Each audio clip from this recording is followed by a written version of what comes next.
From the crossroads of the Ozarks, it's PID Radio. Welcome. I'm Derek Gilbert.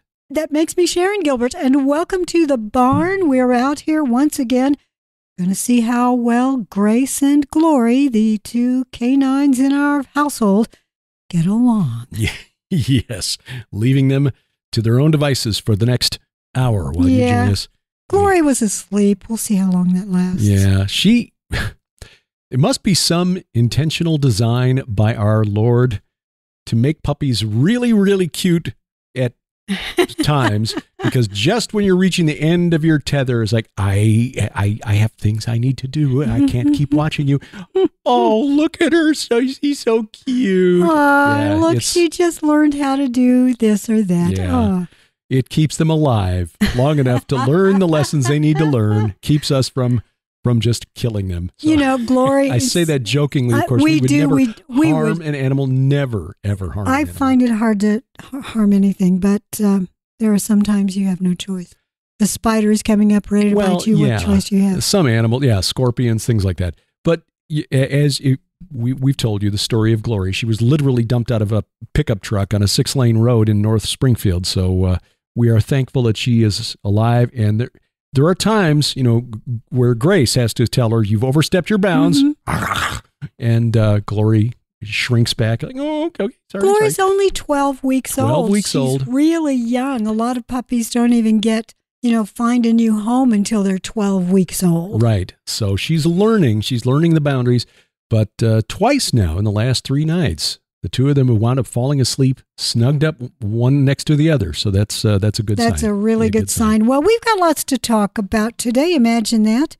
Please take a moment and download our app if you don't have it already, because that's a way to guarantee we never get canceled. Better yet, besides the fact that it brings all of your content directly to your smartphone or tablet, Roku, Apple TV versions takes it all right into your smart TV. We're invading their home? One home at a time. Mwahaha. A Fire TV Stick version, a Fire TV version is forthcoming from the developer. But the app, as we keep reminding you, and I'm glad we remember to do this because it's becoming more and more active. We're seeing more people joining on the app and engaging through the messaging feature to ask for prayer, to share prayer requests. You can ask us praise questions. Reports, ask questions of us and things like that. It's really, I'm sorry, I just need to jump in because we love the fact that you guys are forming a family on that app. It is the Fellowship of the King, and we want you in there sharing your joys and your heartaches, your prayer requests, your praise reports, becoming the body of Christ in reality. We all know that we are the body of Christ, but we often don't act like it. And sometimes we just don't have the opportunity to act like it because most of us these days are living in silos. That is very true. I'm old enough to remember when we knew pretty much everybody who lived on our block in Chicago back in the 60s. We moved out in the mid-70s, a big turnover in the way Chicago was made up demographically then. Colloquially referred to as white flight. A lot of people moving out to the burbs. But we were still the new people on the block after having been there for like 10 years, 11 years. So that gives you an indication of the stability of the neighborhood and the fact that you knew everybody up and down the block.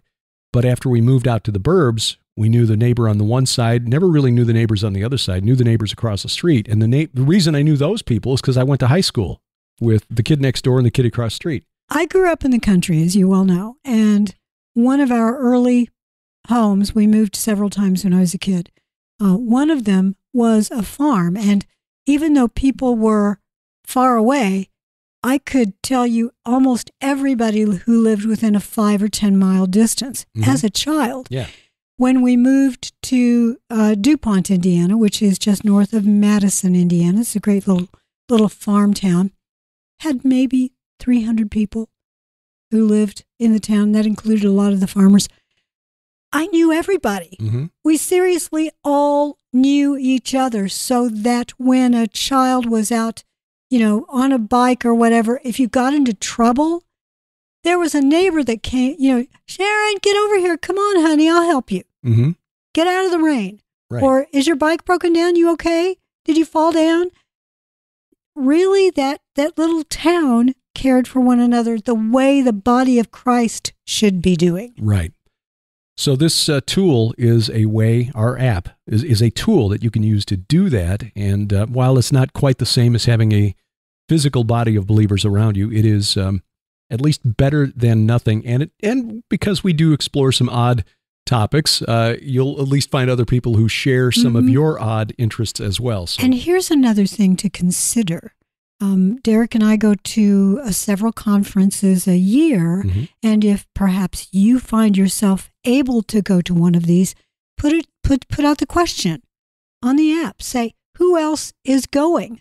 Let's all meet up. Yeah. There are times you can't actually meet in a physical space. That's a great idea. We have friends. Blurry Creatures guys have been doing that. Nate and Luke at Blurry Creatures. They're way ahead. I know. It's like, we're still doing it the 20th century way. Yeah, it's because we're old and crabby. They're young. But we've got some people from previous Israel tours that all get together at conferences to this day. That is true. And still gather together on Zoom through a regular scheduled Zoom call. That's another thing you guys can do. Get together in the app and get to know one another and say, hey, let's set up a Zoom call. Yeah, just chat and share each other's concerns and help shoulder these burdens. Because we read through the prayer requests. We don't respond to all of them. Sometimes just because of the daily commitments of time that we have, especially with the program. I have so little time to go in there and do that kind of stuff, but I do read through them. We do read through them, and we see so many people in need of healing and in need of family restoration and things. And it's really tough if you're trying to shoulder that burden alone and you don't have a church body around you. So this is a way then to at least gather together virtually, if not physically. So we are just really, really thankful when we see that the activity level on the app. Again, the little notification bubble on my iPhone and iPad, it's always got more than anything else. Mine too. And I'm really, really happy to say that. So coffee, while you're on the app, have some coffee from Gilbert House Blend through Kevlar Joe. We've got the link at our store, gilberthouse.org/store. Yeah, Nick Fisher is the guy behind Kevlar Joe's. Great marketing. He does a really great job, as these kids these days in their social medias through Instagram. But he has partnered, and the reason we partnered with him because we saw what he was doing with our good friend Dr. Judd Burton and the folks at the Camp Herman podcast. And we tried of that coffee. Yeah, the Burton Beyond blend. Oh man, that is good stuff. Bigfoot blend? That Bigfoot blend as well. Yeah. So this is what goes into the blends that Kevlar Joe's is prepared for the Gilbert House store. The links at our store take you right to Kevlar Joe's website, but the 3 blends that we've got right now, and a 4th one is on the way. Amazing Grace, inspired by her black and white coat, cookies and cream flavored. There's the really smooth medium roast Sumatran called Snarling Dachshund in memory of Sam T. And then the Bunker Buster, Derek's Bunker Buster, which is the dark roast Colombian. That's our favorite. That is our favorite because we like really strong coffee. But every once in a while, I like to serve a guest something a little milder. So Amazing Grace or a Snarling Dachshund. Right. And it doesn't snarl at you too badly because I'll tell you what, a Dachshund Sam, the minute he snarled, he immediately, I'm sorry. It was instinctive. I couldn't do it. I didn't mean it. But then he rolled over and he rubbed his belly and everything was fine. But the blend that's on the way is Morning Glory. Yes. We got the title. We are working with Nick Fisher and seeing if we can do sort of a cinnamon roll, maybe a hint of cinnamon and a French vanilla taste, sort of like the icing. We'll see what we can come up with because I know he's got some great flavors for other people. Right. And we want something that's got a little bit of flavor. Small batch, hand roasted, and we're delighted that he has agreed to partner with us in this venture. And we encourage you to support Kevlar Joe's. He is a U.S. veteran, military veteran, and also a home stater from here in Missouri.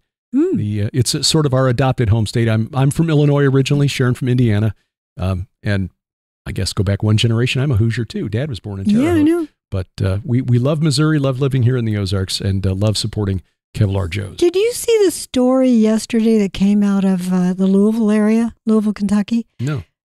Right across from Louisville is Jeffersonville, Indiana, and there are a number of bridges that you use to cross the Ohio River, and one of them is the Clark Memorial Bridge. Right. There was an 18-wheeler that went off the bridge. Went off the bridge?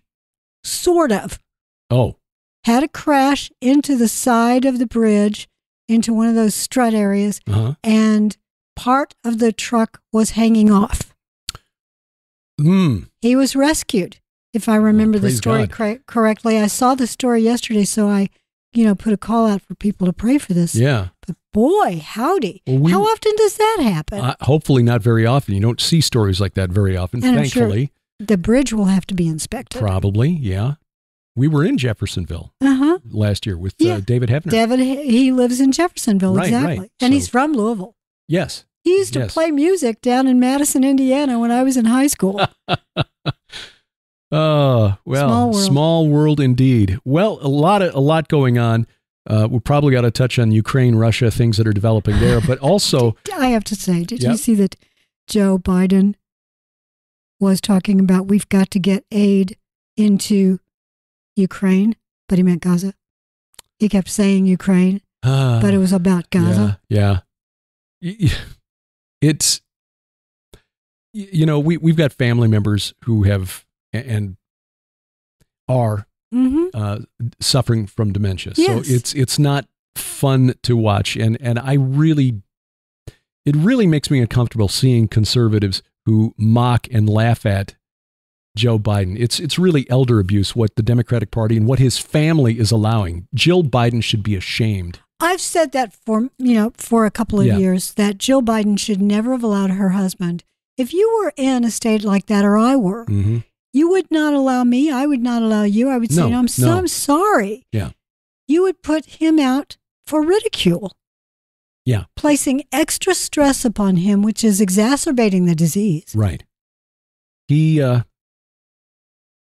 should not be in the position that he's in, and he should not be running for re-election. And my question is, why are his doctors giving him the okay to continue as president? If he were the captain of a ship, he'd have been taken down long ago. Yes. Well, it's because we are living in an age where, and I suppose we've never been out of an age where this is true. This probably has been going on in American politics for there's nothing new since the beginning. Sun. Yeah, I mean, when Woodrow Wilson suffered a stroke, that was hidden from the American public, and Mrs. Wilson essentially, it was like that Twilight Zone episode, The Old Man in the Cave. Yes. Yeah. We have to go to this one guy, and he goes and talks to the old man in the cave who tells us where it's safe to plant in this post-atomic nuclear holocaust, and he's been keeping us alive. Turns out that the old man in the cave is actually a computer. But Mrs. Wilson was the go-between. It's like, well, Mr. Wilson can't leave the bed, but tell me what you want, and I'll go and talk to him and give you his answer. And Mrs. Wilson and Colonel Mandel House, who was a longtime aide of Wilson, they basically snowed the American public into thinking Wilson was still the president when in fact he was incapacitated. Well, and I think many of FDR's weaknesses were hidden from the public. Yes, they were. I didn't know until I was, late teens, early 20s, that Roosevelt was basically unable to walk. I mean, he was able to do it with crutches, but that was all hidden in the press. Yes. So, his brain was fine. He was a brilliant man, but because of childhood polio. Yeah. Yes, he went through rehab for it. In fact, he often went to Warm Springs, which is a great retreat place that allowed him to do water exercises and things like that. But he did spend a lot of time in a wheelchair. And Jack Kennedy suffered from Addison's disease. And we never knew about that. Right. It was very debilitating for him. So Joe Biden's cognitive issues, which are pretty clear to anybody who knows what to look for. Anyone in the media, the corporate media, who says, no, he's as sharp as ever. Look, they're trying to gaslight us. It's clear that President Biden, just look at, the way he was able to respond to questions from the press, even 5-6 years ago, or when he was vice president or senator. It's clear. I mean, he was always had a tendency to put his foot in his mouth, but he could at least form complete sentences. Yeah. I mean, the appearance with Seth Meyers on that late night talk show this past week, tragic. where they asked him about his age, and he tried to make the case that Donald Trump's about the same age as me, can't remember his old wife's name, and yada, yada, yada. And then he lost his train of thought halfway through, and he's, well, whatever. Mm-hmm. And people kind of laughed it off, but anyone watching, it's like he's trying to claim the other guy is just as forgetful as him, and he loses his train of thought while he's making his This is the point man for a lot of things that happen in NATO. This is the man who's supposed to be the leader of the free world. Mm-hmm. Yeah. Boy. It's clearly, the longer this goes on, the more clear it becomes to everyone else that he's not really in charge, that he's just the puppet who is being manipulated by people behind the scenes. Vladimir Putin made that point in the interview with Tucker Carlson. Yeah. He basically said, I don't know who to talk to because we've got these multiple presidents here, but the decisions are always the same. It's not the guy who's in the Oval Office who's making those decisions. Yeah. Well, I think in a way that's been true for a long time, but it's more obvious to those of us who are willing to look behind that curtain. Mm-hmm. It is a fiction that has been propagated by the corporate media, which serves at the pleasure of the deep state. Mm-hmm. Think about it. A president, male or female, going into that office has been supported through donations from very powerful men and women. Mm-hmm. These powerful men and women expect something back for their donation. They don't invest thinking that they're not doing it out of the goodness of their hearts. They want a return on their investment, which is why, by the way, the Americans for Prosperity, which is a think tank political action committee founded by the Koch brothers, Charles Koch, the surviving of the two brothers. Oh, yeah. Boy, I'll tell you what, there's a documentary on those guys. Yeah. Well, Charles and the Americans for Prosperity have pulled their financial support for Nikki Haley's presidential campaign. Oh. Yeah. They read the writing on the wall. So they're basically pulling back their resources. They're going to focus on putting up candidates and supporting candidates who align with their view, which is globalist. Trump? Essentially, yeah. Not America first. Because Trump is Trump is a nationalist. So what they figure is if they can't control the president, they're going to control Congress and make sure that Trump can't enact his agenda. So that's what's going on inside the GOP, the rhinos, the Republicans in name only. I want to remind you that when we talk about these political machinations, I've heard both. Yeah. It's not because we're trying to say to you, let's all panic. Mm-hmm. It's let's read the room. Let's read the signs of the times. Yeah. And then look up. For your redemption draws near. Exactly. So the globalist agenda includes, and I was doing some reading, just some scanning of background information on the Atlantic Council this morning, which is a very powerful American think tank, founded in 1961. Promotes. I thought they were older than that. Boy, that's amazing. Founded in 1961 to promote a tighter unity between the United States, Canada in North America, and Western Europe. Sort of another NATO, but with more, focusing more on things other than just military support. They floated the idea, and the reason the Atlantic Council came up is because of some of the things that have happened in Ukraine here recently. Last week, President Zelensky of Ukraine got approval from his parliament to extend martial law for another 90 days, okay, they're in the middle of a war. You can kind of understand it. The problem with this is that they had presidential elections scheduled for March 31st. Mm-hmm. So now that there's martial law, there's no presidential election. He basically has canceled the presidential election. It's been postponed until further notice. All right, how are we spreading democracy in Ukraine if that's what's going on there? His main challenger, it was a former advisor, and his challenger, whose name I've forgotten now, was running on a campaign of sitting down with Putin to negotiate an end to the war. The Atlantic Council floated an idea several months ago, back in November, that Zelensky needs to step aside and they need to form a national unity government, which would include the leaders of the opposition party, Petro Poroshenko and Yulia Tymoshenko, both former presidents of Ukraine. Oh, my goodness, yes. Yeah. And they were back in the news this past week saying that they were, the time had come for a national unity government. Now, wasn't Yulia ousted by the West because she wasn't playing ball? I would have to go back and read that. I think there was some accusations of corruption, but in Ukraine, that's sort of like the way business gets done. Yeah, I know, but that's pretty standard operating procedure. If you want to take down a president or a prime minister, you just, look at the scandal. Oh. Yeah. So the situation in Ukraine is that it appears that intelligence analyses of the situation on the ground point to Russia being able to break through Ukraine's lines this summer, basically just roll up the front and take whatever they want.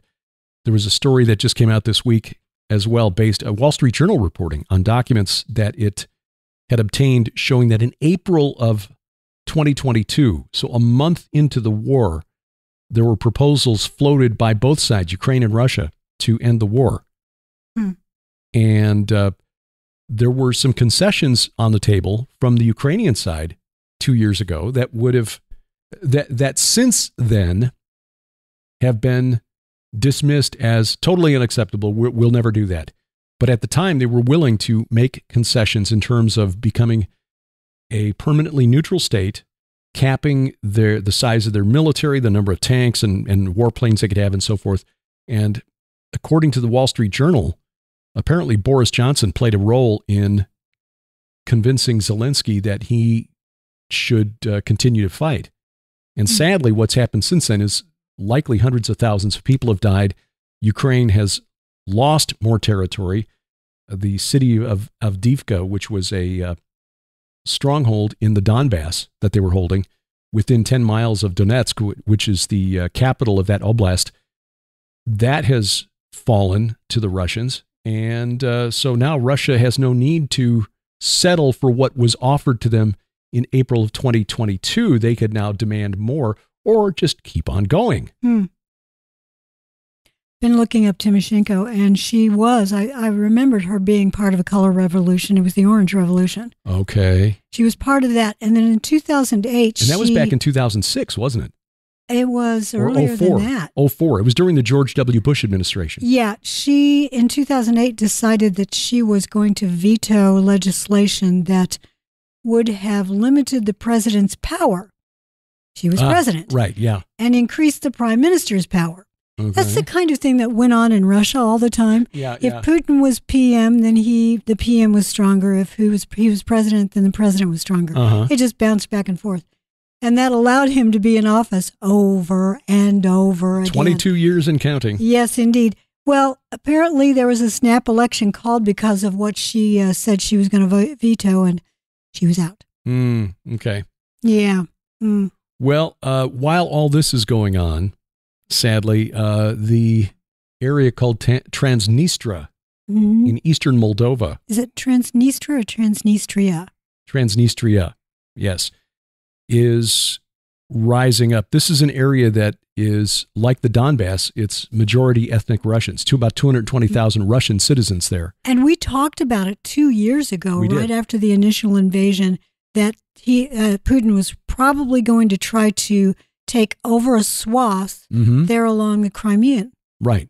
Now, Transnistria is landlocked, as Moldova is. Yeah, but but it's on the west side of Ukraine. But it gives access to a river, I think. There's some strategic... Yes, it's a strategic location. Right. And yes, there are Russian peoples there.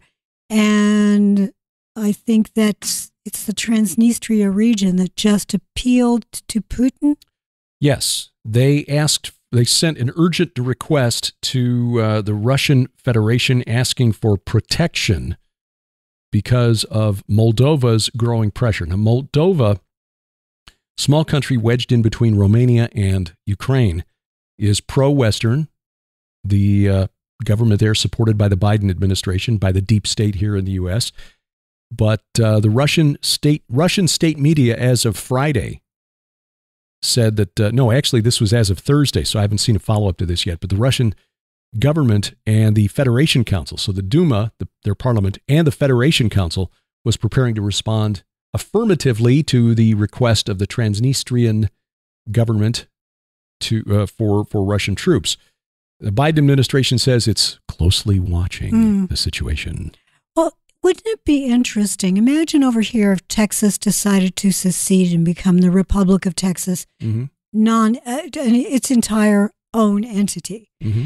And maybe a conclave in parts of Dallas or Houston who are far more left-leaning.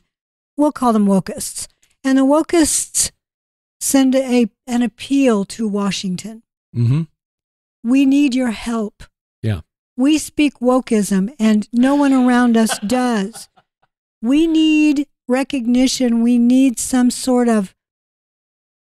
We need access to the real world instead of this super red state that's around us. It's really making us feel oogie. Mm-hmm, mm-hmm.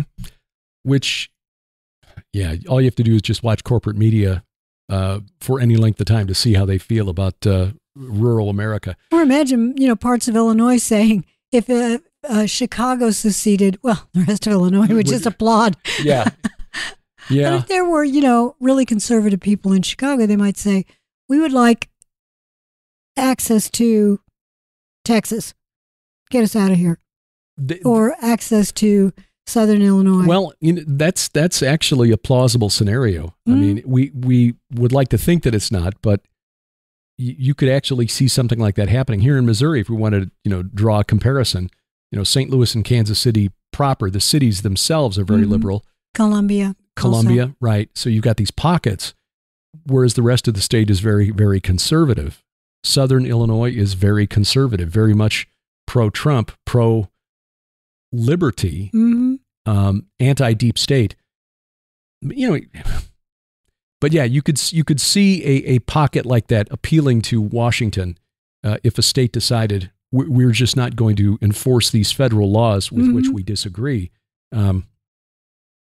How far will it go? Well, I think watching what goes on at that park in Eagle Pass, Texas, will probably provide some clarity there as to what happens. That's an interesting scenario that you just brought up, because St. Louis is a major transportation hub. Mm-hmm.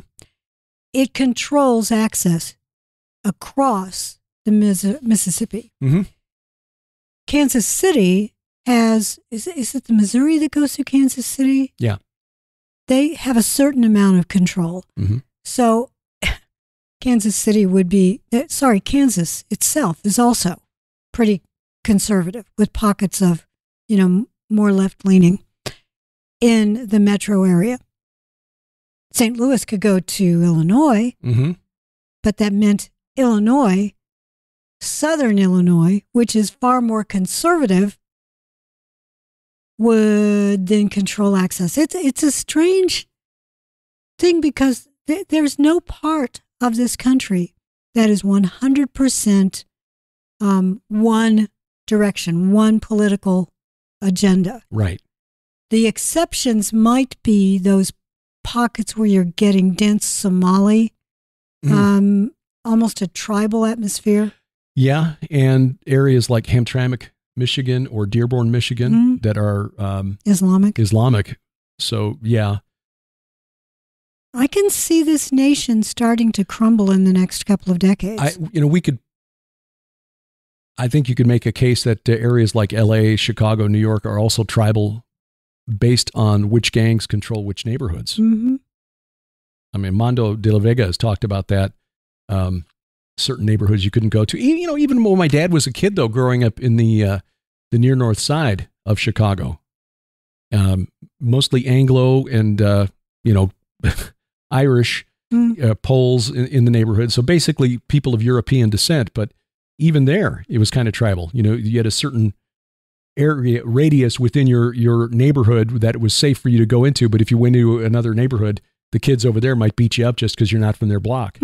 So didn't you tell me that in Chicago now, when it used to be the so-called mafia gangs that sort of ran the political machine there, that now it's gangs? Yeah. The police and the politicians would have to make pilgrimage to the Italian mafia back in the day, you know, the days of Sam Giancana and going back further to Al Capone. And now it's now it's the gangs. Great. And I don't know who the gangs are. When I was a kid, it was like the Disciples, Vice Lords, Latin Kings. Well, I don't know who they are anymore. Assuming the MS-13 has penetrated Chicago as well as New York and other big areas, I'm sure that they have some, power. And then there's the Venezuelan gangs that's been coming in. Oh my goodness! Tren de Aragua. This is a relatively new phenomenon. This was a gang that only popped up about 10 years ago in Venezuela, where a union that was building a railroad down there saw the construction as an opportunity for grift, corruption, but they very quickly converted from a union that was basically saying, look, if you want to build through this territory, you're going to have to pay extra or whatever, to becoming becoming a gang, and a hyper violent gang. Apparently, they've expanded into Colombia. They've turned up in New York City. You may have seen or heard this story about the cops that were beat up in Times Square by a group of illegal migrants. Apparently, they were connected to this Tren de Aragua, or Araguan train. That's the name of the province in Venezuela where this gang originated. But apparently, they go into an area that's controlled by a rival gang, and they will just start shooting the prostitutes working for the other gang and then streaming the assassinations on social media to make a point. Oh, yes. My goodness. And the number of Venezuelans that's crossed over into the United States has exploded over the last couple of years. Thank you, President Biden. And they are moving into New York. Chicago police, Cook County police have said that they are now tracking their activities in Chicago, too. So this is a fundamental transformation of what's happening in our cities here in the U.S. And yet, go ahead. Did you see the story out of New York? A woman's decapitated head and body parts have been found near a New York park. Kids found these. It comes after a schoolgirl earlier discovered a severed arm on the side of the road. It isn't just parts belonging to a woman. There are also parts that appear to have belonged to a man. This is in an area that the police believe MS-13 operates. Oh, wow. Wow. No, I had not seen that story. I had not seen that story. So as if MS-13 wasn't bad enough, you've got this group from Venezuela coming into the country and doing what it's doing. And clearly not afraid of deportation, not afraid of prosecution, much less deportation. Because they were arrested. They assaulted police officers and they were released the next day by the Manhattan DA, the one who's prosecuting Trump on federal charges for paying off Stormy Daniels. Oh, good grief. Yeah. Well, we're going to take a break, and when we come back, how about if we take these stories and then go to the PID part of it? We start looking at the spirits that might be operating behind all this. Yeah, that's a good idea. That is what we do, how we roll, and it's straight ahead on PID Radio.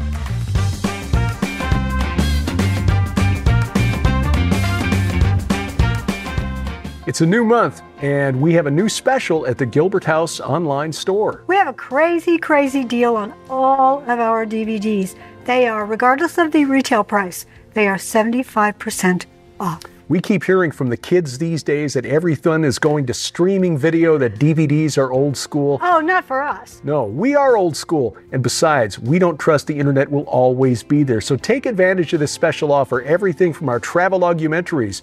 Basically follow us as we go through the Holy Land and show you the important sites at Ground Zero on this supernatural war, plus video teachings, presentations, and much, much more. You know, with 75% off savings on all the DVDs, as many as you want to get, you've got the money that you saved to go out and buy a DVD player.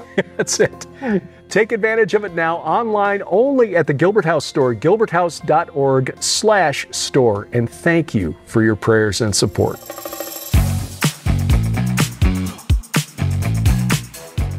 Welcome back to PID Radio. I'm Derek Gilbert. That makes me Sharon, and we are delighted that you have chosen to join us in our barn once again, and we wouldn't be able to be out here if it weren't for you. Amen to that. This has become a very usable and flexible workspace for not just this podcast, but our weekly Bible study, the Gilbert House Fellowship.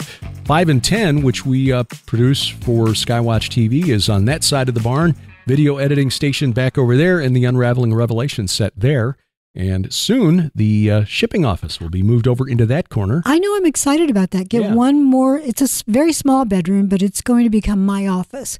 I have a writing room, but I don't have an actual desk. Yeah, well, that will soon change, but this was all made possible through your generosity. We truly appreciate your support. If you are so led, there is a donate link both at PID Radio and at our main website, which is gilberthouse.org. And those of you who do continue to help, we really appreciate it because, frankly, we still have operating costs that don't go away. We have to pay them either annually or monthly. Yep. And that's to try to keep everything we do available for as little cost as possible.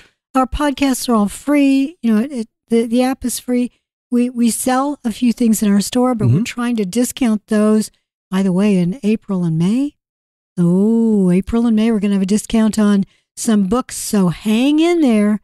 Those of you who wanted to have a deep discount on some of the books that we've got, the nonfiction and the fiction, that's coming. Summer reading. Time to prep for that. So you'll find all of that at gilberthouse.org/store. And while you're there, look at the travel page, gilberthouse.org/travel, because the information on our solidarity mission to Israel in early May is there. I know some of you. Including the itinerary. Oh, go ahead. We've got a 7-day tour planned to bear witness to what has happened there in Israel since October 7th. This will be based out of Jerusalem. We'll be staying in a hotel in Jerusalem, 4-star hotel, and then traveling, taking day trips to Tel Aviv to visit Hostage Square, an exhibition based on that Nova Music Festival that was attacked. We'll go down to the Negev, visit some of the communities there, Sderot, 2 of the kibbutzim, and while we're there, we'll have a barbecue with IDF soldiers. Oh, that's going to be fun. That will be fun. And, of course, we'll visit the important sites. Ground zero in this supernatural war in Jerusalem, the Temple Mount, the Mount of Olives, the Western Wall tunnels, Shabbat prayers at the Western Wall. And while we're there, of course, we will pray for the peace of Jerusalem, and we hope that you will join us. We really do, and I understand if some of you are thinking, okay, we could do this, maybe our tax refund or whatever we've been saving up, but we're worried. We're just worried. We get that. Derek and I, first of all, I think, look, whatever the Lord allows to happen to me, it's supposed to happen. So if he leads us to go to Israel, then we go to Israel. But I understand, especially if your family is saying to you, don't go. Yeah. We get that. So if we don't get enough people to go, we won't go. But we're going to try to put together a little tour group of about 20 people, 10 couples. Yeah. This would be a very powerful experience, we think, to go at this time. And I know that if the news from Israel that you're seeing is all about Gaza and all the video is showing what's going on in Gaza, you might think that the whole country is in flames. But no, it's not. Our friends who are in Samaria, which the world calls the West Bank, tell us that for them, life is essentially the same because they're in amongst a number of Arab villages. So Hamas is not going to shoot rockets over that way because, it might hit people they don't want angry at them. And they're not going to lob rockets into Jerusalem. Right. No. And actually, there's a reason for that. From a Muslim standpoint, Jerusalem is where the Mahdi is going to reign. I mean, oddly enough, in their end times prophecies, Mecca and Medina really don't play any role at all. It's Jerusalem. Why? Because that's ground zero of this spiritual war. So we will go to a number of sites in Jerusalem, which is very rarely even come under rocket attack during this whole event. So Lipkin Tours wouldn't even propose this if they thought it was unsafe. They would not. So. They take your safety as the primary importance in anything that they do. So if you're interested, go to gilberthouse.org/travel and all the information is right there. And follow the link. That'll take you to Lipkin Tours' website. Yep. Well, so the spiritual aspect. The spiritual aspect of this. And I think is hilarious as we finished the previous segment talking about the arrival on our shores. Well, not really on our shores, crossing across the southern border to get into the United States, a surge of Chinese, as well as Venezuelans and people from elsewhere. Well, anybody else would call this a slow invasion. It's not even slow anymore. It's pretty quick. It is. There are some estimates that put the number of illegals that have crossed into the country since Biden took office at about 11 million. Mm-hmm. That was 11 million that Barack Obama wanted to make legal citizens. Remember that? That was the number that was thrown around. The dreamers, mm-hmm. Yeah. Yep. Which he did by executive order. They never. There is no Dream Act. It was never passed by Congress. What is the number 11 million? What is it? 1111. Yeah. Oh. I did a program with Judd Burton a while back after we had a conversation about the gods that these people are bringing with them. As small g gods, they are demons or fallen angels. Mm-hmm. And I think there is some validity in assuming that these people are bringing spirits with them that they venerate that are not of God. During the Jack the Ripper murders, I study all that because that's where the Red Wing saga begins, and I do that because Christian or non-Christian, nearly everybody worldwide has heard of Jack the Ripper, so starting there is a familiar spot. But as I was researching it, I discovered that there was a belief in the East End, which is where these were all taking place, East End of London, that some of the Jews who had been forced to leave their homeland by the Russian pogroms, they were essentially driven out of their homes. And many of them ended up in Whitechapel or in Spitalfields in East London. And there was a mistaken belief that the perpetrator of the Jack the Ripper murders was a spirit being of some kind. That was called a Dybbuk. A Dybbuk, right. This letter was actually written to one of the London papers, and I can't remember if it was the Times or another, but it was written to a prominent London paper. And this rabbi who wrote it was complaining that there was a belief that this Dybbuk, which is a spirit that attaches itself to a human being. Therefore, when the human travels, the spirit travels. And that this demon was either using the human or using other humans to perpetrate these murders. D-Y-B-B-U-K, I think is how it's spelled. Yeah. That inspired the Red Wing saga, or at least the way the origin of the story there with the Jack the Ripper murders. Yeah, the reveal as to who was or what was behind it. Right. Well, I mean, that would certainly be one plausible explanation if we as Christians believe that we wrestle not against flesh and blood. Hey, maybe there's a reason Jack the Ripper was never officially caught, because he was not a being that you could hold inside a jail cell. Yeah.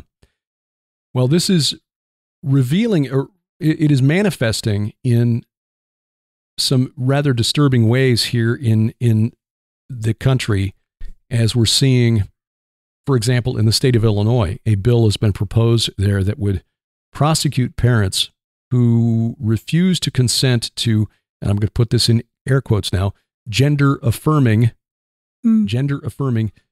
chemical or medical surgical procedures for children who think they're born in the wrong body. Also, parents who would not consent to an abortion for a minor child. The parent does not consent.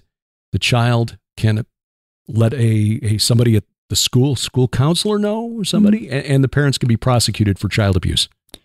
In the UK, very similar laws are on the books or being proposed, and these laws would make it illegal for a parent to say no, because if the parent says no, that's the same as insisting on transitioning back. Right. Yeah. In the minds of these activists. That makes no sense. Well, it makes no sense, which is why it's a spiritual belief. This really is a doctrine of demons. The idea that you are what you think you are. Okay, well, I think I'm the third baseman for the Cubs. I demand a $9 million annual salary. And if you don't give it to me, I'm going to sue. Obviously, it's ridiculous. Because it is. Do I get to claim, because the characters in my novels are all in my head and I have to put myself in their shoes and become them as I'm. So do I at any moment get to say I'm Charles Sinclair? Or I'm, Martin Keppelheim? Or I'm Jack the Ripper? Hey, there that's you go. even worse. Or one of these spirit Queen. beings. I'm Queen Victoria. There you go. I'm Teddy Roosevelt. Charge! Arsenic and Old Lace, one of the best movies ever. If you just want to laugh for an hour and a half, watch Arsenic and Old Lace. Yeah. Murder for humor. Raymond Massey. Oh, as the Peter Lorre. As the criminals. Yes, and of course it was Cary Grant. Cary Grant as the charming lead, and these two old ladies that were his aunts. Mm-hmm. Oh my gosh, and Uncle Teddy. Yeah, Cousin Teddy. Cousin Teddy, that's right. Who was burying bodies in the basement. Thinking that he was digging the Panama Canal. Yes. Yeah. Oh, there's another yellow fever victim. Oh. All right. Well, let's jump to something else. I want to come back to Colorado and the state of Colorado there, where they blocked a bill that is just hideous. But as long as we're on the subject of humor and being able to laugh at things that might be considered politically incorrect now, Mary Poppins, the recommended age for viewing Mary Poppins in the UK was raised last week by the British film censors from U, which is universal. It's all good. Children can watch it. It's all clean family fun. It's all fine. They raised it now to parental guidance, PG, because one of the characters, Admiral something, I forget what the name of the character is. He appears in one scene. He's an elderly gentleman. Very eccentric, retired Navy, thinks he's still in command of a ship. And he uses a word that is an English term for a native African. Dutch. Yeah, Dutch. Dutch term for a native African tribe. Yeah, South African tribe. I thought it was just a German word that applied to like a German. So did I. Category. Yeah. And both of us, come on, we're fairly intelligent people. We read a lot, but this is an archaic word that hasn't been used by anybody in like 120 years. And here you got a 1964 movie with a character who's clearly suffering from dementia, thinks he's still in command of a ship, uses this word, and because of that, they've raised the age rating because it might be racist. Well, here's the thing. If you're going to consider a term applied to a group of people, and a term that is familiar to you in your own language, and that suddenly becomes the wrong thing to do, then we've got a lot of terms that we need to rethink. Yeah. Indian. The native tribes of the Western Hemisphere were not from India. That is true. In fact, the term India is a Western term for the native land. India calls itself Bharat. Yeah.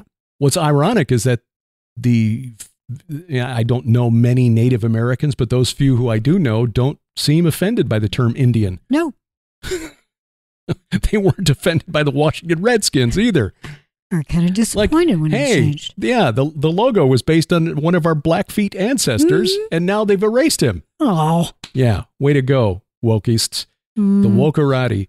So anyway, now I did mention the Mary Poppins story on 5 and 10 last week, and I mentioned it as good, clean family entertainment, and somebody pointed out, he said, yeah, just remember, though, that Mary Poppins is a witch who's been hired to raise these kids. I realize that. Yeah, I get it.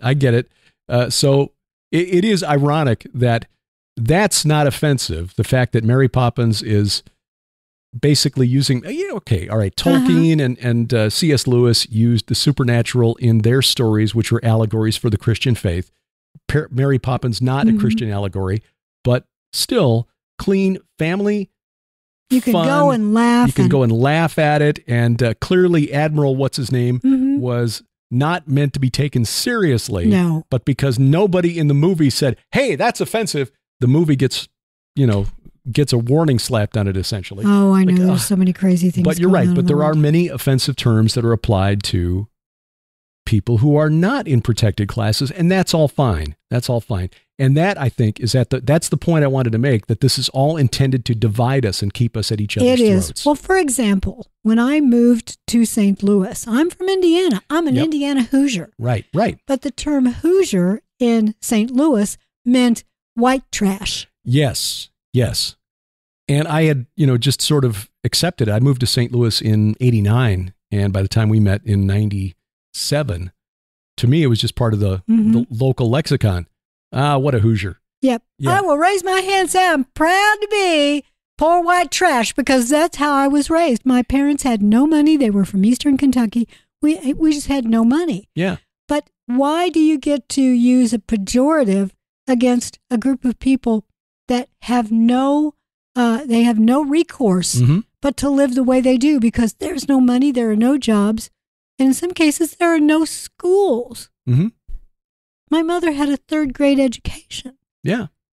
My dad had a 3rd or 4th grade education, and yet they both read voraciously. They were highly intelligent. My dad got lots of awards. So, Hoosier? Not quite what you think it meant. But in fact, while we're on that, who was it? You were telling me this morning about someone who wanted to call people living in the country. Oh, yeah. I've got that story up right now. Well, there you go. This was this past week on MSNBC. And this is thanks to an article by Matt Taibbi, who's a liberal, but he's an honest liberal. And he and Michael Schellenberger and Alex Gutentag have done a really good job with putting out the information on the Facebook files, the Twitter files, and just exposing the what they're calling the what are they calling it? The censorship industrial complex. Oh, yes. Taibbi noted that there was an interview this week with the author of a new book. The author's name is Tom Schaller. The book is called White Rural Rage, The Threat to American Democracy. And he got a very friendly interview from on Morning Joe, Joe Scarborough and Mika Brzezinski, who asked, why are rural white voters a threat to democracy at this point? A threat to democracy. And according to Schaller, I'm going to quote, which these are the charges that he makes against rural white Americans. Against us. Against us, yes. We are the most racist, xenophobic, anti-immigrant, and anti-gay, conspiracist, anti-democratic. We don't believe in an independent press or free speech, and most likely to accept or excuse violence. We don't believe in free speech?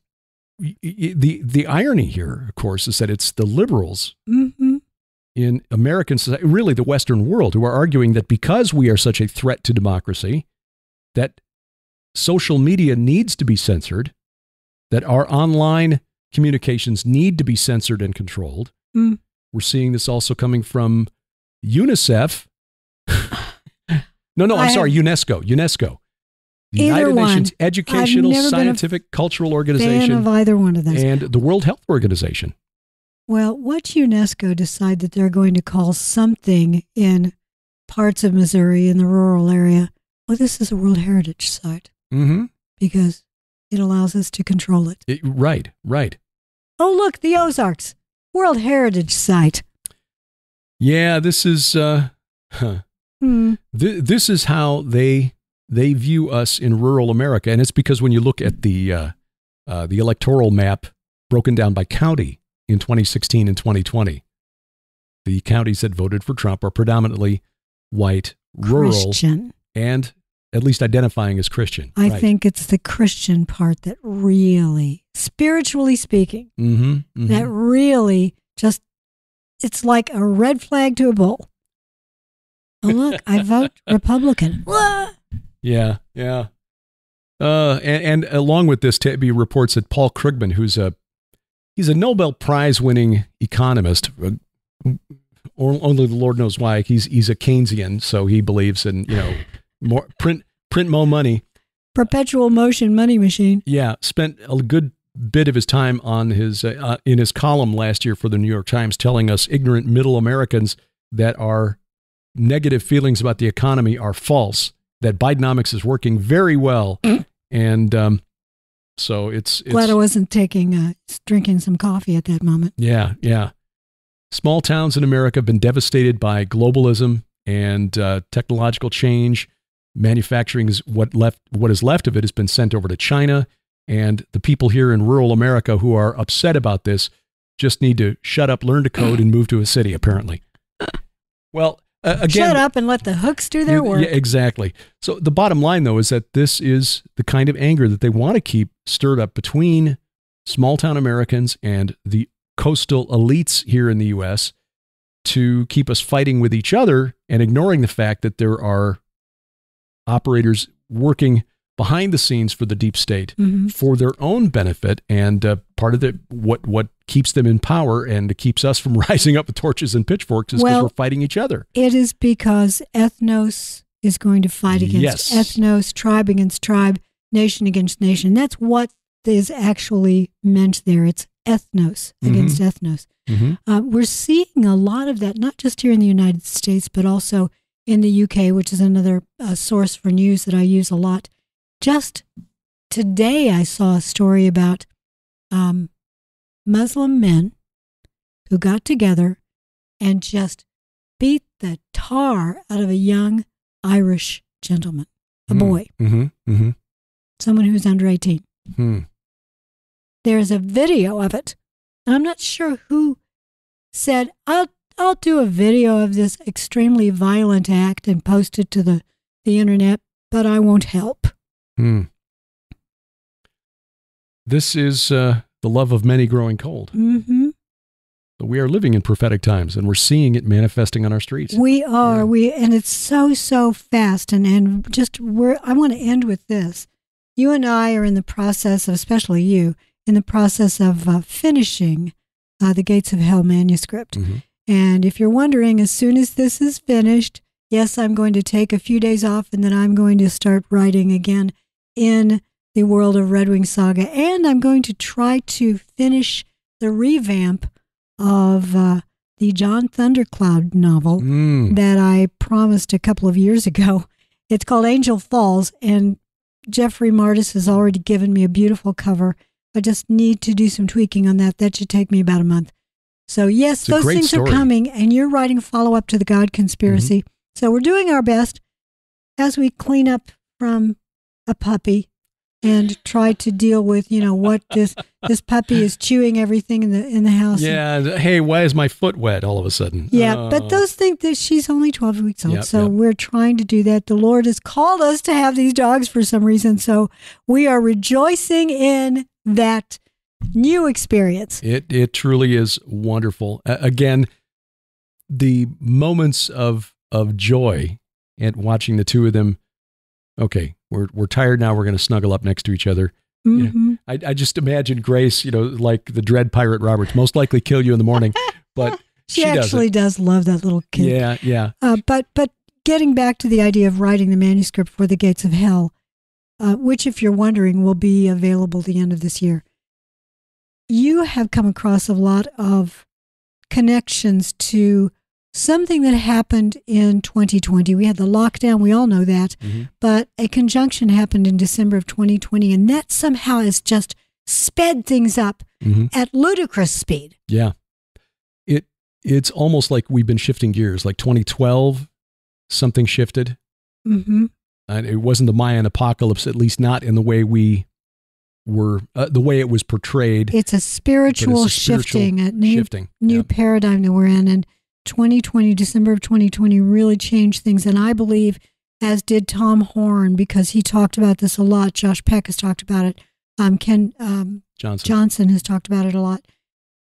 The idea that the Jewish year 5785, which begins in Rosh Hashanah this fall, that year, what we call 2425, 2024, 2025, that's another one of those years that's going to expedite everything. It's going to shift things into an even higher gear. Time is growing short, so work while we yet may. So we're going, of course, to Israel in the spring of 2025 when all of these things are supposed to really kick off. Yeah. So if you want to be there when things happen, go with us. Yes. That'll be the Iron and Myth Tour. Dr. Judd Burton, Pastor Doug Van Dorn. We're still trying to confirm Tim Alberino as He's our third actually guest. in Costa Rica right now. Yes. Need to reach out to him through Jasmine. Yeah, because something happened to Tim's phone. We found out from Jasmine. But we figured he's been incommunicado. Yeah, he's been very busy. He's as busy as we are, if not more so. More so. Yeah. He's got kids instead of dogs. That's true. He has five sons. 5 sons, including a little one who's still, So we will keep you posted. The latest information on that will always be at gilberthouse.org/travel. We're also planning a trip to Turkey next year as well with Aaron Judkins and Judd Burton. I hope that actually comes off. I've been watching the politics in Turkey, and if things heat up in the Middle East, you can bet Turkey will be involved in some way. Yeah, Erdogan has got it in his mind that he is going to rebuild the caliphate somehow. So we'll see. We'll keep an eye on that. But we definitely would love to visit Haran, Göbekli Tepe, and some of those other sites there. I had mentioned one thing, and I'm just going to touch on this quickly and then just direct you to Mondays 5 and 10 for Skywatch TV. Democrats in the Colorado State Legislature blocked a bill last week that would set a minimum sentencing penalty for convicted pedophiles. House Bill 1092.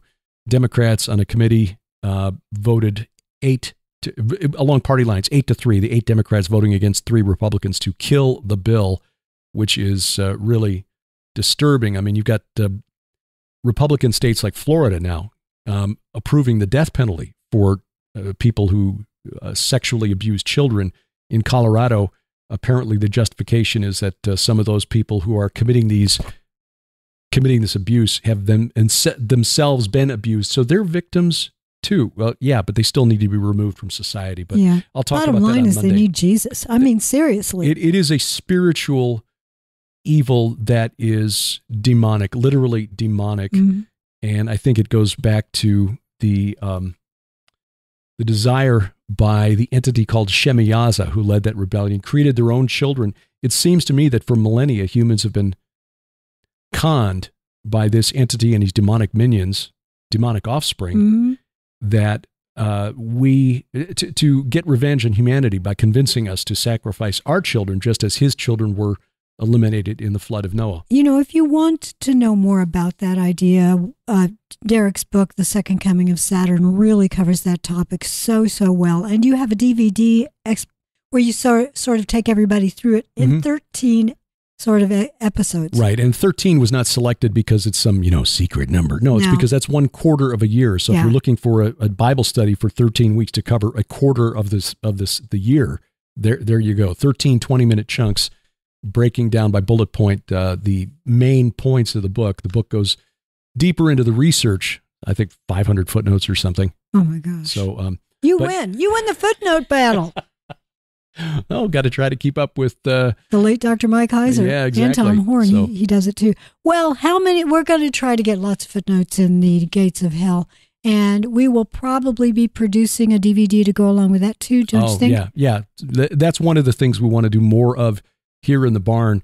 In fact, floated the idea, talking behind the scenes with a friend of ours who does video editing, to maybe take some of that off my plate so that we got more time to create and sit in front of the camera instead of me staring into a monitor. Well, exactly. It's that limiting factor. Yeah, if you think of all the things we want to do as the top half of an hourglass, right, and all the things we actually achieve at the bottom, it's those things like our time, our abilities, Yeah.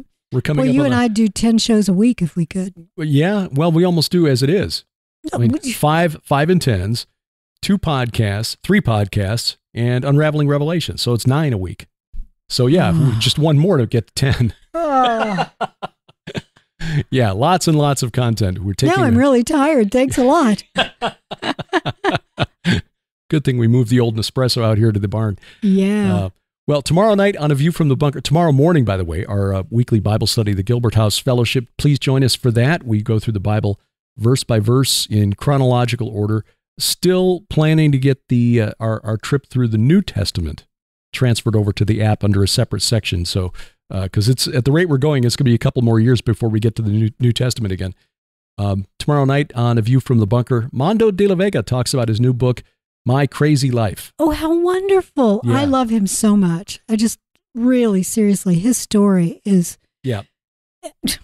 Like he shouldn't even be alive. No, he shouldn't. He is a legit guy, and he does in fact come out of the gang culture in L.A.